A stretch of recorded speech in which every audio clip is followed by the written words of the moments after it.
အောက်တန်းစားစိတ်ဓာတ်သူတစ်ပါးရဲ့ကိုယ်ကျင့်သိက္ခာကိုအပုပ်ချလိုတဲ့သဘောနဲ့မမှန်ဆွဆွဲကဲ့ရဲ့ပြစ်တင်တဲ့စိတ်ဓာတ်သူတစ်ပါးမကောင်းကြောင်းကိုအစမတန်ခြေကားပြောဆိုပြီးတော့မိမိကောင်းကြောင်းကိုသာထပ်တလဲလဲပြောဆိုတတ်သောစိတ်ဓာတ်နည်းနည်းလှုပ်ပြပြီးလှုပ်ပြတာနဲ့မတန်အောင်ပြန်ပြီးတော့အကျိုးထူးခံစားခွင့်ရချင်လိုသောစိတ်ဓာတ်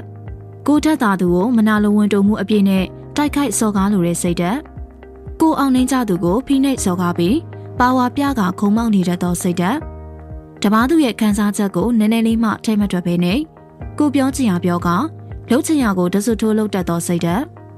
ရှေးလင်တစ်မျိုးကွယ်ရတစ်ဖုံစကားကိုဘလောင်ပလဲပြောကချွန်းတွန်းလှုပ်တတ်ဂုံတိုက်တတ်သောစိတ်ဓာတ်